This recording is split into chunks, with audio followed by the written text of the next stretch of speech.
नमस्कार दोस्तों, आपका लर्नडिप फैमिली में स्वागत है। आज हम लोग सिख धर्म के अगले पार्ट राजनीतिक पार्ट को पढ़ेंगे। देखा जाए कल हम लोग पढ़े थे सिख धर्म का धार्मिक इतिहास, आज हम लोग उसका राजनीतिक इतिहास पढ़ेंगे। कल क्या हुआ था, हम लोग पढ़े थे कि सिखों के 10वें गुरु गुरु गोविंद सिंह होते हैं। अब उसके बाद क्या होगा, क्या सिखों के गुरु गोविंद सिंह के बाद क्या 11वें गुरु होते हैं? अगर नहीं होते हैं तो कौन आते हैं? तो आज उन्हीं सब क्वेश्चंस का यहाँ पे विस्तार से व्याख्या देखेंगे। जब गुरु गोविंद सिंह होते हैं वो क्या करते हैं, जब वो सिख के सबसे अंतिम गुरु होते हैं और वह क्या करते हैं, उसके बाद गुरु पद को समाप्त कर देते हैं। उसके बाद जो भी आता है वह गुरु नहीं होगा, गुरु आदि ग्रंथ को ही बना देते हैं। यानी अब जो भी आ गया का वो आदि ग्रंथ को ही गुरु मानेगा, क्योंकि उत्तराधिकारी के लिए युद्ध हो रहा था। तो अब देखा जाए अब क्या होता है, गुरु गोविंद सिंह तो चले जाते हैं। अब आगे क्या होता है देखेंगे। ये देखा जाए भारत हुआ, देखा जाए जब भारत में केंद्र में मुगल शासन कर रहे होते हैं तब क्या होता है, उस टाइम पश्चिमी क्षेत्र में क्या होता है, सिखों का आगमन होता है। जिस प्रकार से सिखों के बारी बारी करके 10 गुरु आए, उसके बाद इन 10 गुरु का जो इधर इस्लामों के साथ संघर्ष भी देखने को मिलता है। जिस प्रकार से औरंगजेब गुरु अर्जुन देव को फांसी पे चढ़ा देते हैं, उसके बाद सिखों के 9वें गुरु गुरु तेग बहादुर को औरंगजेब क्या करता है, हत्या करवा देता है। तो ये सब क्या होते हैं, इस्लाम और सिख के बीच संघर्ष भी देखने को मिलते हैं। उसके बाद देखा जाए क्या होता है, 1708 ईस्वी में एक शासक उभर कर आता है। वह कौन रहता है, बंदा बहादुर रहता है। यह क्या होता है, गुरु गोविंद सिंह का शिष्य होता है। यह शासक बनकर उभर कर आता है। तो अब हम लोग बंदा बहादुर के बारे में कुछ जानेंगे। बंदा बहादुर कौन था?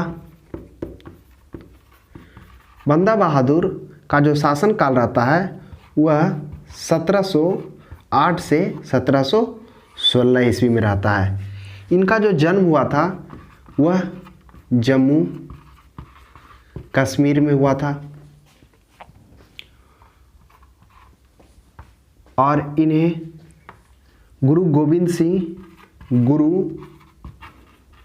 बख्श के नाम से पुकारते थे। इनका जो नाम था लक्ष्मण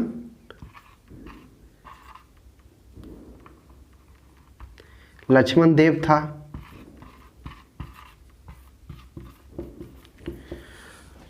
गुरु बख्श सिंह ये गुरु गोविंद सिंह के द्वारा बोला जाता था।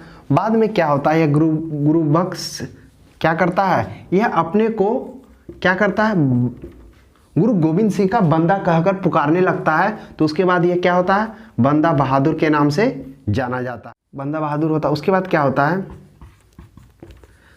1716 ईस्वी में उत्तर मुगल काल के फर्रुख सियर द्वारा इनको फांसी पर चढ़ा दिया जाता है। जब बंदा बहादुर सिखों को बचाने के लिए संघर्ष कर रहा होता है, बहुत एक बार ऐसा भी आता है जो मुगल के एक सूबेदार होते हैं जिससे उनकी लड़ाई होती है, उसमें बंदा बहादुर जीतता भी है। उसके बाद क्या होता है, एक समय ऐसा आता है जब उत्तर मुगल काल में जो फर्रुख सियर के शासन काल में उनको क्या कर दिया जाता है, फर्रुख सियर के द्वारा 1716 ईस्वी में फांसी पर चढ़ा दिया जाता है। तो यह बंदा बहादुर जो सिखों को संरक्षण के लिए, सिखों की रक्षा के लिए वह एक क्या करता है, एक सैनिक की तरह उसको रक्षा करता है और वह शासन को यहाँ तक लेकर आता है। उसके बाद इनकी मृत्यु के बाद क्या हो जाता है, सिख धर्म टूट जाता है, बिखर जाता है। उसके बाद क्या होता है, बहुत समय के बाद एक क्या होता है, जब भारत के पश्चिमी क्षेत्र पंजाब क्षेत्र में ईरानी क्या करते हैं, आक्रमण करते हैं। कौन? अहमद शाह अब्दाली भारत पर आक्रमण करते हैं। कब? वह समय 1761 होता है, जब क्या करते हैं, अब्दाली भारत पे आक्रमण करते हैं और उस टाइम मराठा जो क्या है वह शक्ति बनकर उभर कर आ रहा था। उनका क्या होता है, अब्दाली का मराठा के साथ संघर्ष होता है और इस संघर्ष में मराठा की पराजय होती है और उसके बाद क्या होता है, ईरानी से जो अब्दाली आए थे वह जीतने के बाद क्या हो जाते, यहाँ से रिटर्न हो जाते हैं। तो इस सिख को उभरने का मौका मिल जाता है। यानी पानीपत के युद्ध के बाद अगर कोई धर्म होता है जिसको आगे बढ़ने का मौका मिलता है वह होता है सिख। तो एक क्वेश्चन पूछा जाता है कि पानीपत के तृतीय युद्ध के बाद किस धर्म को बढ़ने का मौका मिला, तो वह था सिख धर्म। क्योंकि इधर मराठा हार जाते हैं, वह भी उनका क्या हो जाता है, रुक जाता है विजय पथ, और जो उधर से ईरानी अब्दाली आते हैं वह वहाँ से रिटर्न हो जाते हैं और यह सिखों के लिए एक गोल्डन अपॉर्चुनिटी का काम करता है और उसमें क्या होते हैं, सिखों का विकास होता है। यही सिख में से क्या होते हैं, अब मिसल आते हैं, यही 12 मिसल आते हैं। अब 12 मिसल में देखेंगे हम लोग कि एक मिसल होता है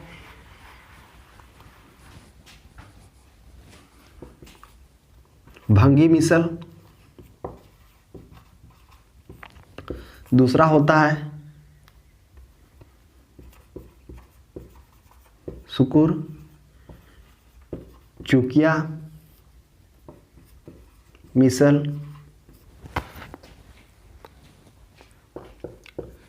यही सुकुर चुकिया मिसल से कौन होते हैं, रंजीत सिंह होते हैं। रंजीत सिंह सुकुर चुकिया मिसल से होते हैं। यह एक राजा बनकर उभरते हैं और क्या होते हैं, इस सुकुर चुकिया को वह क्या करते हैं, बढ़ाते हैं अपना साम्राज्य को। और यह जो भंगी मिसल यह सबसे बड़ा मिसल होता है। इस मिसल को क्या करते हैं, धीरे धीरे तोड़कर छोटा कर देते हैं और अपने मिसल को बढ़ाते हैं। तो इस प्रकार से रंजीत सिंह उभरकर अगले शासक के रूप में आते हैं। अब हम लोग देखेंगे कि रंजीत सिंह आते हैं तो क्या क्या होता है। जब रंजीत सिंह आते हैं तो उनका जन्म की बात की जाए, इनका जन्म 1780 में होता है। अब इनके बारे में कुछ जानेंगे। इनके जो पिता हैं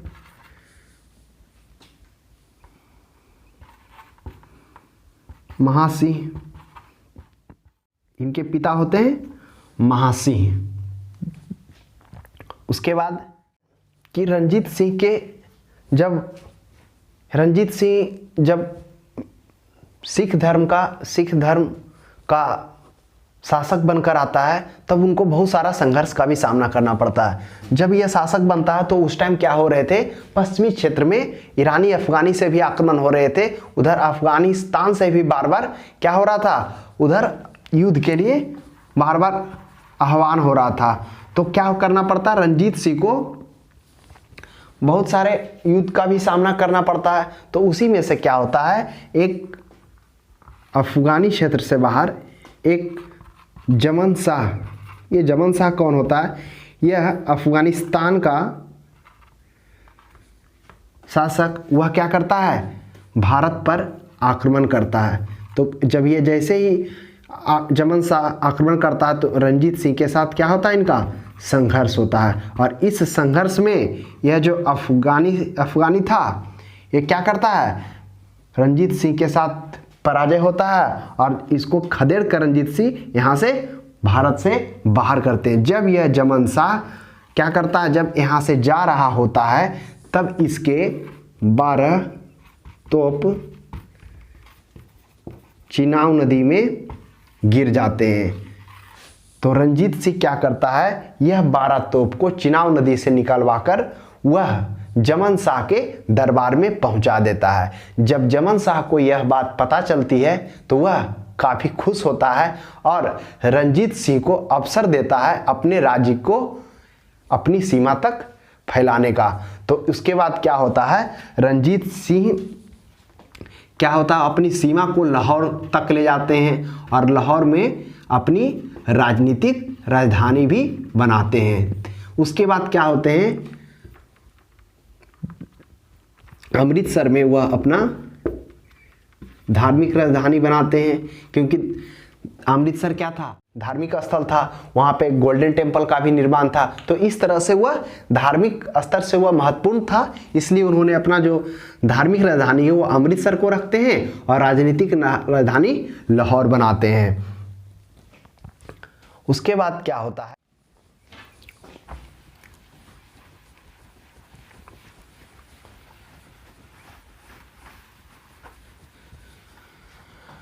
उसके बाद क्या होता है, ये इधर भारत में क्या होता है, अंग्रेज क्या करते हैं, इधर बंगाल से होते हुए यानी पश्चिमी क्षेत्र से होते हुए इधर दक्षिणी क्षेत्र पर अपना साम्राज्य स्थापित कर रहे थे। मराठा जो उसके बगल में मैसूर था, इधर मराठा को भी क्या करते हैं अपने हिस्से में ले लेते हैं, क्योंकि यह बंगाल के बाद जीतते हैं। उसके बाद दक्षिणी क्षेत्र में होते हुए मैसूर और मराठा को भी अपने क्षेत्र में शामिल कर लेते हैं।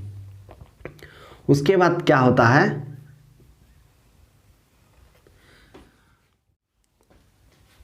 1809 ईस्वी में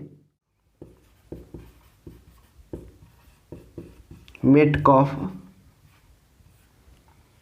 और रंजीत सिंह के बीच एक संधि होता है। संधि क्या होता है, इसमें क्या होता है कि ये जो क्षेत्र होता है सतलज नदी होता है, इस सतलज नदी के इस क्षेत्र में रंजीत सिंह का क्षेत्र होता है और सतलज नदी से नीचे यह अंग्रेज का क्षेत्र होता है। ये तो इस प्रकार से अंग्रेज और रंजीत सिंह के बीच एक संधि होता है। उस संधि में उस क्षेत्र का निर्धारण किया जाता है कि सतलज के पार वो रंजीत सिंह का होगा और सतलज से इधर अंग्रेज का होगा। तो उसके बाद क्या होता है, यह संधि होता है किनके बीच, रंजीत सिंह और चार्ल्स मेटकॉफ अंग्रेज के बीच। उसके बाद क्या होता है, 1839 ईस्वी में रंजीत सिंह की मृत्यु हो जाती है। अब जब मृत्यु हो जाती है तो उनके बाद का जो शासन आता है वह क्या होता है, उनका पुत्र खड़क सिंह होता है। अब उसके बाद जो खड़क सिंह होता है वह ज़्यादा समय तक शासन नहीं करता है। उसके बाद जो भी शासक आते हैं वह उतने योग्य नहीं होते हैं। तो अब क्या हो जाता है, धीरे धीरे सिख धर्म पतन की ओर आना स्टार्ट हो जाता है। तो उसी समय क्या होता है, अगले जो शासक आते हैं वह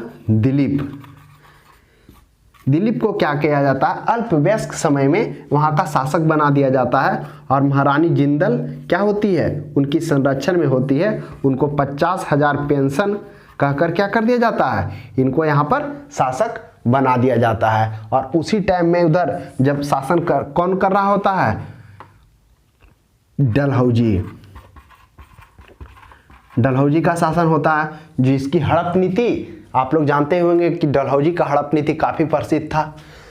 तो क्या होता है, इधर शासक बना दिया जाता है। उसके बाद क्या होता है कि अंग्रेजों का सिख के साथ